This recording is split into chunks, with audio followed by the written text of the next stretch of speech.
Hello everyone, कैसे हैं आप लोग। इलेक्ट्रोस्टैटिक्स में हम लोग नेक्स्ट लेक्चर करने जा रहे हैं और वो है relation between electric field and electric potential. देखते हैं, ध्यान से देखिएगा, बहुत इंटरेस्टिंग है। इलेक्ट्रिक फील्ड और पोटेंशियल में रिलेशन हम लोग ड्राइव करेंगे। तो हम लोग एक चीज़ जानते हैं कि जो चेंज इन पोटेंशियल एनर्जी है उसको लिखा जा सकता है UF माइनस UL। अगर एक चार्ज है, मान लो ये पॉइंट I है, यहाँ पोटेंशियल VI है, ये पॉइंट F है, यहाँ पोटेंशियल VF है, और एक Q0 चार्ज को यहाँ से यहाँ मान लो मूव करा रहे हैं, तो चार्ज की जो पोटेंशियल एनर्जी है I पोजीशन पे, मैं उसको ऐसे भी लिख सकता था F पोजीशन पे, और I पोजीशन पे ऐसे लिख सकता था। क्यों? क्योंकि पोटेंशियल और पोटेंशियल एनर्जी में क्या फ़र्क था। पोटेंशियल जो है वो पोटेंशियल एनर्जी ही है। अगर हम यूनिट पॉइंट चार्ज की बात करें तो अगर हम पोटेंशियल में मल्टीप्लाई कर दें चार्ज से तो वो पोटेंशियल एनर्जी उस चार्ज के लिए हो जाएगी। तो Q0 चार्ज अगर I पोजीशन पे है तो पोटेंशियल एनर्जी उसकी Q0 VF है, F पोजीशन पे है, और I पोजीशन पे तो Q0 VI है। तो ultimately UF can be written as Q0 VF और UI can be written as Q0 VI। अब यहाँ पे हम कॉमन ले लेते हैं, मूविंग चार्ज जो था Q0, तो VF minus VI like this. तो चेंज इन आपकी जो एनर्जी आ रही है यहाँ पे पोटेंशियल एनर्जी, वो आ गया Q0 VF माइनस VI। अब इसको अगर हम लिखना चाहें तो डिफरेंशियल फॉर्म में ऐसे भी लिख सकते थे like this. Small change in V is the dV, small change in U is du. अब work done by the conservative force, यहाँ पे कौन है कंजर्वेटिव फोर्स? फील्ड है। तो work done by the conservative force is minus du, तो minus Q0 dV, ये हो गया। अगर चार्ज थोड़ा सा डिस्प्लेस हुआ dr because of field E, तो उस पर जो फोर्स रहा होगा वो होगा Q0 E। तो यहाँ पे हम dWe लिख सकते थे, force into displacement minus Q0 dV। तो यहाँ से E आता है minus dV by dr। Actually ये एक बेसिक रिलेशन है E और V के बीच में। मैंने तो जस्ट एक पर्टिकुलर केस में ड्राइव करके आपको बताया है। एक्चुअली ये बेसिक चीज़ है, फील्ड और पोटेंशियल में ये रिलेशन होता है, E is minus dV by dr। इस चीज़ को हम और थोड़ा जनरलाइज कर सकते हैं। तो एक जनरल फॉर्मूला ऐसे लिखा जा सकता है,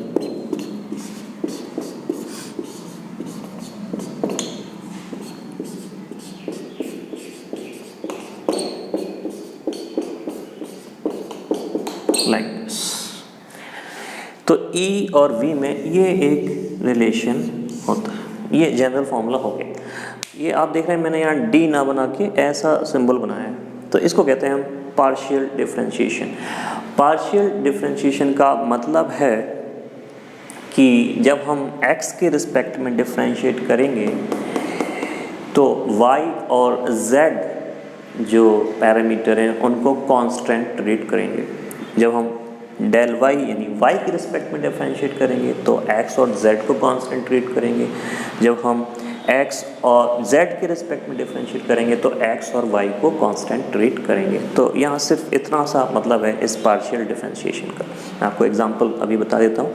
तो इस तरीके से हम फील्ड निकाल सकते हैं अगर E गिवन, अगर V गिवन है as a function of x y z। लेकिन अगर V निकालना हो, E गिवन हो, तो फिर हम वो काम भी कर सकते थे। आप देखें यहाँ से dV को लिखा जा सकता है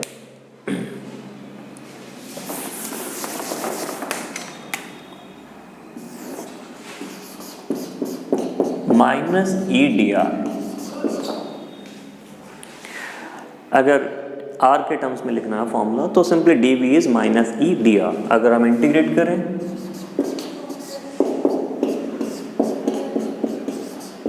तो इस तरीके से हम इसको इंटीग्रेट कर सकते हैं और निकाल सकते हैं। अगर इसमें भी इंटीग्रेशन आपको एक्स वाई जेड में करना है तो फिर आप ऐसे लिख सकते थे,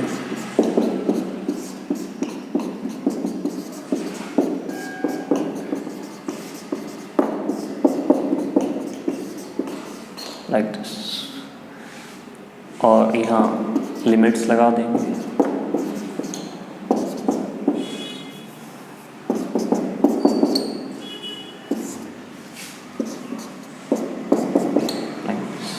तो अगर E गिवन है और V निकालना है तो कुछ ऐसा फॉर्मूला हम लोग यूज़ कर सकते हैं। नॉर्मली अगर ये वैल्यूज़ कांस्टेंट होती हैं ई एक्स की, ई वाई की, ई जेड की, तो वहाँ फिर इंटीग्रेशन की ज़रूरत नहीं पड़ेगी, क्योंकि अगर ये कांस्टेंट है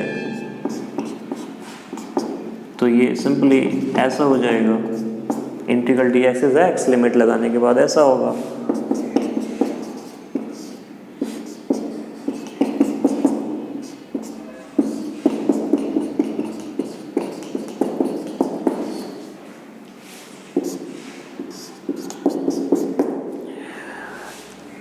नॉर्मली क्वेश्चन में ये कांस्टेंट होते हैं, तो अगर ई एक्स ई वाई ये सब कांस्टेंट हैं तो हम ये इंटीग्रेशन से ये रिजल्ट आ जाएगा, minus E X into delta X minus E Y delta Y minus E Z delta Z. तो ये सीधा निकाल सकते। अगर ये कांस्टेंट नहीं होते, वेरिएबल होते, तो फिर हमें इंटीग्रेशन करना पड़ता है, इंटीग्रेशन फॉर्म में वहाँ पे काम करना पड़ता है। मैं आपको पार्शियल डिफरेंशिएशन का एक केस बता देता हूँ। जैसे कि पोटेंशियल एग्जाम्पल एक कर रहे हैं, मान लो पोटेंशियल गिवन है 3xy plus 4yz, like 3xy plus 4yz। तो हम यहाँ पे del v by del x पहले निकाल रहे हैं। तो किसके रिस्पेक्ट में डिफरेंशिएट कर रहे हैं? x के रिस्पेक्ट। तो y को कांस्टेंट ट्रीट करेंगे, तो यहाँ पे ये y कांस्टेंट की तरह ट्रीट किया जाएगा। तो 3y और फिर बचा क्या x, उसको डिफरेंशिएट कर लेंगे, प्लस अब यहाँ पे x के रिस्पेक्ट में डिफरेंशिएट कर रहे हैं, या y और z दोनों ही कांस्टेंट है, 4 भी कांस्टेंट है, तो ये 0 हो गया। अब dy dx x 1 होता है तो ये 3y आ गया। इसके बाद del v by del y के रिस्पेक्ट में डिफरेंशिएट कर रहे हैं, तो यहाँ पे x कांस्टेंट हो गया, तो 3x dy बाई dx और sorry dy by dy plus अब यहाँ पे y के रिस्पेक्ट में कर रहे हैं तो z कांस्टेंट है, 4z dy बाई dy। इसको सॉल्व करेंगे तो ये 1 तो 3x प्लस 4z। इसके बाद z के रिस्पेक्ट में डिफरेंशिएट करें तो इसमें z है ही नहीं है, तो ये 0 कांस्टेंट हो जाएगा x और y, प्लस इसमें 4y dz by dz, z का डिफरेंशिएशन, तो ये अल्टीमेटली आ जाएगा 4y। ये वैल्यूज़ इस फॉर्मूले में हम डाल देंगे, सिंपल। तो minus of 3y i cap minus of 3x plus 4z in bracket j cap minus of 4y k cap. अब वो वैल्यूज़ क्या हैं x y z की, वो पर्टिकुलर जगह पे पूछे तो फाइनली x y z की वैल्यू वहाँ पे डाल देना फाइनली आप, तो उस पर्टिकुलर पॉइंट पे आपको फील्ड की वैल्यू मिल जाएगी। इन जनरल पूछे तो वैसे ही फील्ड की वैल्यू आ जाएगी। तो ये तरीका है फील्ड निकालने का, और ये रिलेशन होगा E में और आपका x में। इसके अलावा एक इम्पॉर्टेंट चीज़ यहाँ से और निकल के आई, आपने देखी कि work done by the conservative force is minus q naught into d V. इस पे बहुत इम्पॉर्टेंट टॉपिक है, इस पे हम थोड़ा वर्क करेंगे।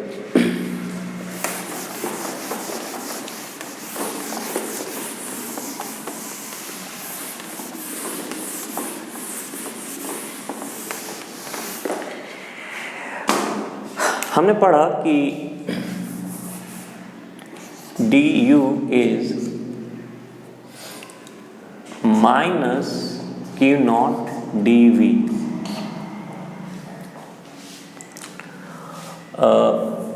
dW actually.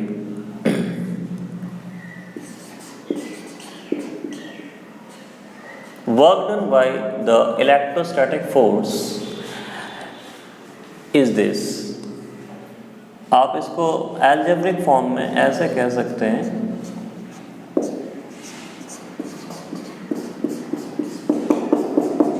like this. तो वर्क डन कितना करेगा इलेक्ट्रोस्टैटिक फोर्स अगर I पोजीशन से F पोजीशन पे एक चार्ज को ले जाते हैं?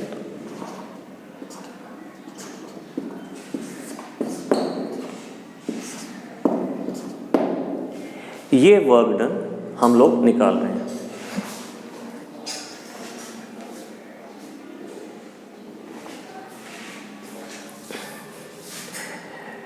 तो इतना वर्क जो है इलेक्ट्रोस्टैटिक फोर्स यहाँ पे करेगा I से F तक, और यहाँ पे एक माइनस आ रहा है, ये ध्यान रखिए।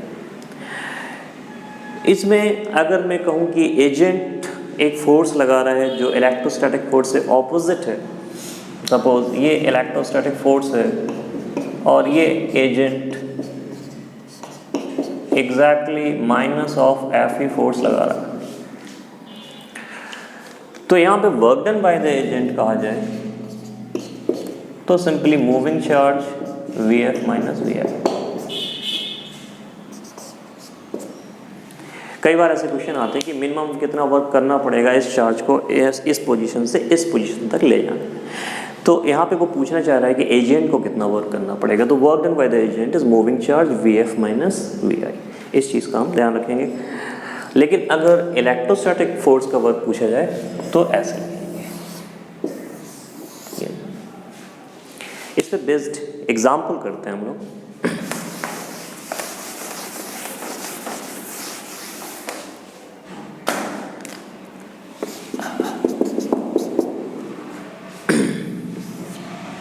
सपोज ये एक 5 माइक्रो कूलाम चार्ज है और यहाँ पे 5 कूलाम ले लो सिंपल, और यहाँ पे एक -10 कूलाम चार्ज, और ये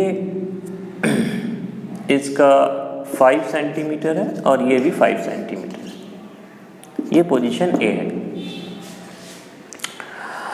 और ये पोजीशन B है, and this distance, ये डिस्टेंस आपको दी है, ये भी 5 है। अब अगर एक तीसरा चार्ज जो है मान लो Q नॉट, जिसकी वैल्यू है 2 कूलम, Q नॉट को A से B तक लेके लाया जा रहा है, तो अब जब Q नॉट को हम A से B लेके आएंगे तो कितना वर्क चाहिए। सपोज ये क्वेश्चन है, how much work is required to move Q naught from A to B। तो मैंने आपको बताया कि आप सिंपल ये फॉर्मूला यूज करें, work done by the agent is moving charge Vf minus Vi। एक और इंटरेस्टिंग चीज़ है, ये पाथ पे डिपेंड नहीं करेगा कि आप कहाँ से लेके आ रहे हैं, ये ऐसे ऐसे कैसे भी लेके आओ, क्योंकि इलेक्ट्रोस्टैटिक फोर्स एक कंजर्वेटिव फोर्स है, तो वो पाथ पे डिपेंड नहीं करेगा कि कितना वर्क करेगा। तो work done by the electrostatic force अगर देखा जाए तो -Q not Vf minus Vi। लेकिन अगर एजेंट का वर्क देखा जाए तो वो इतना आएगा, अगर एजेंट हमेशा इक्वल और ऑपोजिट फोर्स लगाता रहे तो। ये एक इम्पॉर्टेंट चीज़ है, क्योंकि ऐसा भी हो सकता है कि एजेंट ज़्यादा फोर्स लगा दे तो ज़्यादा वर्क भी कर सकता है, वो फाइनली कुछ एनर्जी दे सकता है वहाँ। लेकिन ये चीज़ प्रिसाइजली कह सकते हैं, work done by the electrostatic force will be -Q not of delta V। तो यहाँ पे work done by the agent अगर हम कहें इस केस में तो हम ये कह सकते हैं Q not Vf minus Vi। अब यहाँ पे Q नॉट की वैल्यू तो आपको आसानी से पता है 2 कूलम है, बट Vf और Vi की वैल्यू हमें कैलकुलेट करनी पड़ेगी। तो यहाँ Vf जो है वो Vb है और जो Vi है वो Va है। अब हमें अल्टीमेटली चाहिए B का पोटेंशियल और A का पोटेंशियल, तो काम हो गया हमारा। पोटेंशियल कैसे निकाले जाए? अब ए पे देखें तो पोटेंशियल किस किस वजह से है, एक तो -10 की वजह से, एक 5 की वजह से।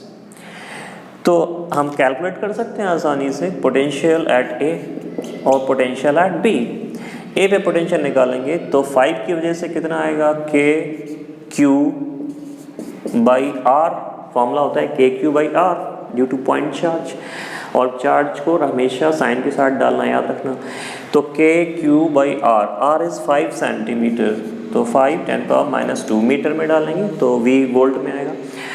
अब वी ए आ गया इतना because of this, and plus के, अब इसको आप -10 डालेंगे, ध्यान रखना, तो -10 और ये डिस्टेंस है अगेन 5 10⁻²। तो देखिए इसमें डिस्टेंस बराबर थी तो आप आसानी से कर सकते हैं। ये -10 के प्लस 5 के, तो ये हो जाएगा आपका -5 के डिवाइड बाई 5 10⁻²। इसको आप सॉल्व कर सकते हैं तो वी आ जाएगा। अब वी निकालना है आपको, तो वी कैसे निकाला जाए?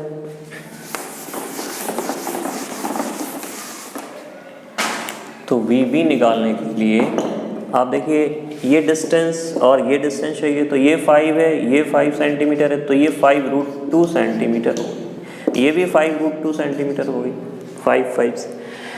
तो जब हम वी निकालेंगे तो वो कितना आएगा, वो आएगा के इंटू 5 डिवाइड बाई 5√2 10⁻² प्लस के -10 डिवाइड बाई 5√2 10⁻²।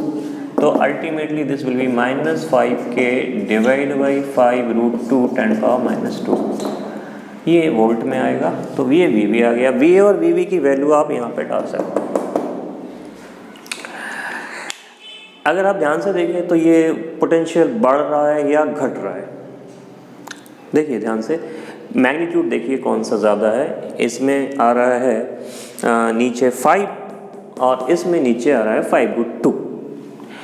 तो आप देख सकते हैं आसानी से कि जो मैग्नीट्यूड जिसका ज़्यादा है वो ये वाला है, क्योंकि डिनोमिनेटर में 5√2 है तो वो छोटा मैग्नीट्यूड है। तो ये मैग्नीट्यूड में कैसा है, बड़ा है, लेकिन ये माइनस है तो ज़्यादा माइनस में हो गया। ये पोटेंशियल कैसा हो गया, छोटा हो गया, क्योंकि माइनस में ज़्यादा मैग्नीट्यूड है इसका। सो ये पोटेंशियल अल्टीमेटली छोटा है और ये पोटेंशियल कैसा है, दोनों ही माइनस में है, लेकिन माइनस में ज़्यादा मैग्नीट्यूड है तो वो ज़्यादा छोटा हो गया। तो मान लो -5 और -3, तो -5 पोटेंशियल छोटा है, -3 पोटेंशियल बड़ा है।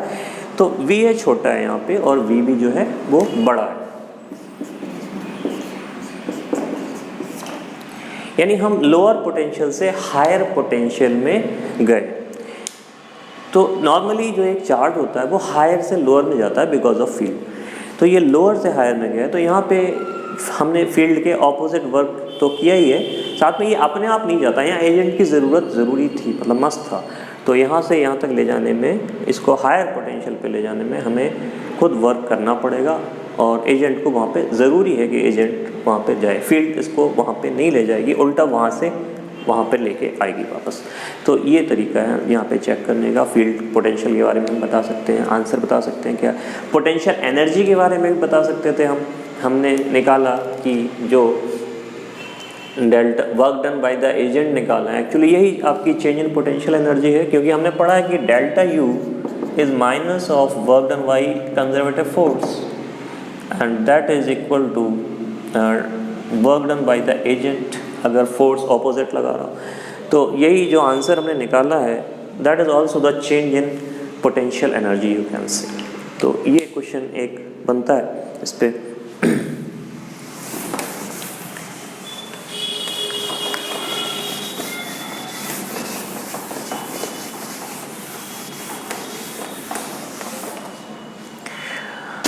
पोटेंशियल के ऐसे बहुत सारे क्वेश्चंस बनेंगे, आप हमेशा ध्यान रखिएगा कि इस चीज़ को, ये वाला फॉर्मूला हमेशा ध्यान रखिएगा। एजेंट के मामले में तो एजेंट कितना वर्क करेगा तब उसको थोड़ा सोचना पड़ेगा। अगर वो हमेशा इक्वल और अपोजिट फोर्स लगाता है तो आप सिंपली इतना कह सकते हैं, लेकिन इलेक्ट्रोस्टैटिक फील्ड हमेशा इतना वर्क करेगी। इसमें कई तरह के क्वेश्चन बन सकते हैं, जैसे जहाँ जहाँ हमने पोटेंशियल जहाँ जहाँ पढ़ते जाएंगे वहाँ वहाँ हम ये फॉर्मूला फिर यूज़ करते जाएंगे। तो अभी हम इसके बाद और केसेस में पोटेंशियल निकालना सीखते हैं फिर।